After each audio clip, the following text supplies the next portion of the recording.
दक्षिण भारत की बात करते हैं तो पहले मैं दक्षिण भारत के कुछ मुद्दों के बारे में उठाऊंगी। बीजेपी का एक ऐसा नेता तमिलनाडु में उभर के आया है जो इसके लिए मीडिया अटेंशन काफ़ी कुछ आ रहा है, वो है अन्नामलाई जी। तो वो काफ़ी कॉन्फिडेंट है कि तमिलनाडु में बीजेपी को डबल डिजिट फिगर आएंगे। तो क्या ये उनका ओवर कॉन्फिडेंस है कि आप भी तमिलनाडु इतनी बारी जा चुके हैं? पहली बात है कि तमिलनाडु जनसंघ के जमाने से और भारतीय जनता पार्टी, मैं कहता हूं पांच पीढ़ी हमारी इस विचार के लिए वहां खप चुकी है। तो एक निरंतर काम चला है। जब कांग्रेस से लोग निराश हुए तो प्रादेशिक पक्षों की तरफ गए और लंबे अरसे तक प्रादेशिक पक्षों का जो कुछ भी कामकाज देखा है, अब लोग निराश हो गए। निराशा के इस माहौल में उन्होंने दिल्ली में भाजपा की सरकार का मॉडल देखा, हिंदुस्तान में अन्य राज्यों में भाजपा की सरकार का मॉडल देखा, देश भर में जो तमिल बंधु रहते हैं उन्होंने अपने घरों में जाके बताया भी हम जिस राज्य में रहते हैं वहां तो ये हो रहा है। तो लोग स्वाभाविक तमिल प्रजा कंपैरिजन करने लगी कि ये जो हवा खड़ा किया गया था ये तो अच्छा काम कर रहे हैं। अब जैसे मैंने तमिल काशी संगम किया तो तमिलनाडु में डीएमके पार्टी वाले लोग ये तो पानीपुरी वाले करके मजाक उड़ाते थे। लेकिन जब तमिलनाडु के लोग काशी संगम कार्यक्रम में आए और काशी का रूप रंग देखा, उन्होंने कहा ये हमने तो जो सुना था ऐसा नहीं है, ये तो बहुत डेवलप दिखता है, बड़ी प्रगति हो रही है, आईटी का नेटवर्क दिखता है। तो सोचने का तरीका बदलने लगा और उसके कारण डीएमके के प्रति जबरदस्त गुस्सा पैदा हुआ है। मैं कल्पना नहीं करता हूं इतना बड़ा गुस्सा पैदा हुआ है। वो गुस्सा पैदा डाइवर्ट हो रहा है बीजेपी की तरफ पॉजिटिव वे में।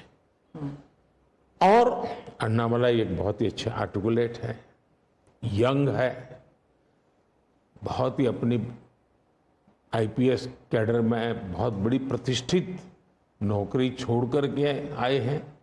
दूसरा, लोग सोचते कि यार इतना बड़ा होनहार कैरियर छोड़ के आया आदमी तो डीएमके एआईडीएमके में चला जाता उसकी तो जिंदगी बन जाती कि वो वहां नहीं गया, वो बीजेपी में आया। तो लोग आप यार ये बीजेपी में गया मतलब कुछ मेटल है, कुछ अच्छे इरादे वाला इंसान लगता है। तो स्वाभाविक रूप से उसके आकर्षण का केंद्र बना है। और मेरी पार्टी की विशेषता है, हम हर स्तर के हर छोटे मोटे कार्यकर्ता जिसमें क्षमता है उनको अवसर देते हैं। हमारा कोई परिवारवादी तो पार्टी है नहीं, परिवार से चलित पार्टी नहीं है जिन पार्टियों में of the family, by the family and for the family होता है। और इसलिए हमारे यहाँ तो हर एक को अवसर मिलता है। फैमिली बेस्ड पॉलिटिक्स अगर हम बात करें तो तमिलनाडु में डीएमके ने कहा है कि उन्होंने काफ़ी बयान दिए हैं सनातन के खिलाफ, और वो तो काफ़ी अरसे से करते आए हैं, काफ़ी दशकों से उनका एंटी सनातन पोजीशन रहा है। लेकिन अब जो है वो लोग थोड़ा बहुत आक्रोश दिखने को मिल रहा है। तो आप क्या समझते हैं कि is it because of awareness कि लोग बीजेपी की तरफ मुड़ रहे हैं, या फिर सनातन के खिलाफ जो उनके स्टेटमेंट्स है वो बाकी राज्यों में भी ये फैल रहा है? अब मैं इस सवाल को जरा अलग तरीके से देखता हूं। सवाल हमें कांग्रेस को पूछना चाहिए। जो कांग्रेस जिसके साथ किसी जमाने में महात्मा गांधी का नाम जुड़ा हुआ था,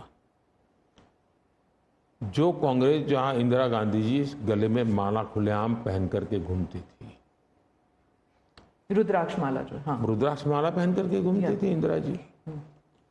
सवाल कांग्रेस को पूछना चाहिए कि तुम्हारी क्या मजबूरी है कि ये सनातन के खिलाफ इतना जहर उगलने वाले लोगों के साथ तुम क्यों बैठे हो भाई?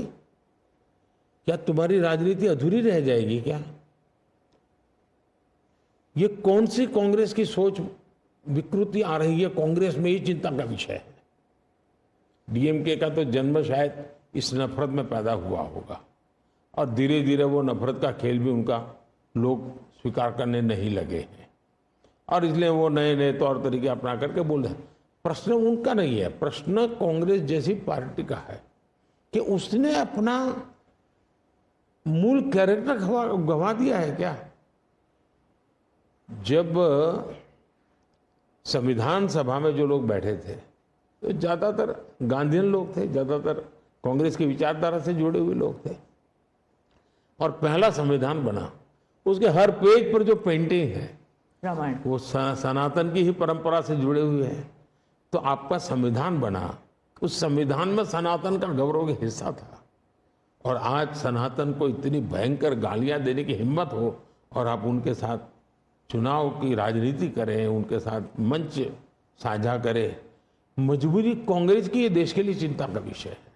और जो तमिलनाडु के मुख्यमंत्री और कुछ और दक्षिण के मंत्री हैं, मुख्यमंत्री हैं, वो कहते हैं कि जो दक्षिण है वो अलग इकाई है, उत्तर अलग इकाई है, दक्षिण भारत और उत्तर भारत, और बीजेपी जो है वो दक्षिण भारत में सेंध नहीं कर सकती। राहुल गांधी ने तो संसद में भी कहा था कि आप अगर पूर्व से देखें, बंगाल से देखें, उड़ीसा, आंध्र प्रदेश, तेलंगाना, तमिलनाडु, केरल तक जाएं, पूरे उस एरिया में बीजेपी सेंध नहीं कर पाएगी। दो अलग इकाई है क्या दक्षिण भारत और उत्तर भारत? पहली बात है, भारत बहुरत्ना वसुंधरा है। भारत विविधताओं से भरा हुआ देश है। यहाँ रेगिस्तान भी हैं, यहाँ समुद्री तट भी हैं, यहाँ हिमालय भी हैं, और यहाँ सह्याद्री भी हैं, यहाँ गंगा के पट भी हैं और कावेरी के पट भी हैं।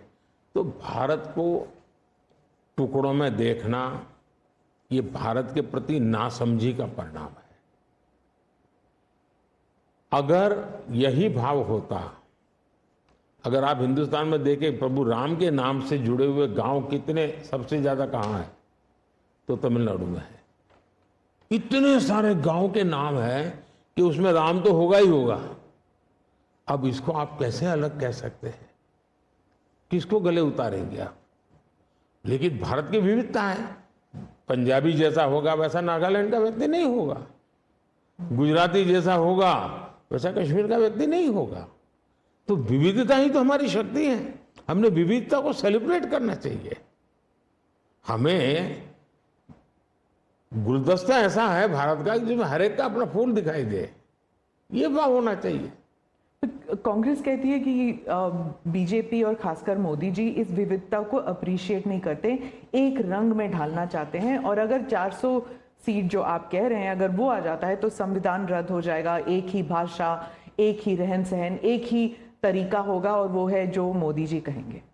मैं समझ नहीं पाता हूं कि जो व्यक्ति यूएन में जाकर के पहली बार दुनिया की सबसे पुरातन भाषा तमिल भाषा का गुणगान करता हो, किस आधार पर उस व्यक्ति को आप ऐसे आरोप लगा रहे हो? मेरा तो मत है, और मैं जब कपड़े अलग अलग राज्य के पहनता हूं तो उनको ही परेशानी हो रही है। मुसीबत उनकी है कि वो एक सांचे में देश को डालना चाहते हैं। हम तो विविधता की पूजा करते हैं, हम विविधता को सेलिब्रेट करते हैं। और मैं हमको के हर एक को कहता हूं, जैसे हमने कहा कि भाई डॉक्टर बनना है, इंजीनियर बनना, मातृभाषा में क्यों नहीं बन सकता है? जब मैं मातृभाषा में डॉक्टर इंजीनियर बनने की बात करता हूं, मतलब कि मैं मातृभाषा को सेलिब्रेट कर रहा हूं, उसका महात्मा ही बढ़ा रहा हूं। मुझे ये अभी ये गेमिंग वाले सब बच्चों के साथ बैठा था, तो उन्होंने किसी ने पूछा हमारे लिए कोई संदेश, तो ऐसे मैंने कहा एक काम करो, अब जब भी आप हस्ताक्षर कहीं करेंगे, सिग्नेचर करेंगे, अपनी मातृभाषा में सिग्नेचर करो, इतना तो गर्व करो। अब मैं तो विविधता को लाने की कोशिश कर रहा हूं। अब उनको आरोप लगाने हैं, क्या करेंगे? Kane sir, your dinner.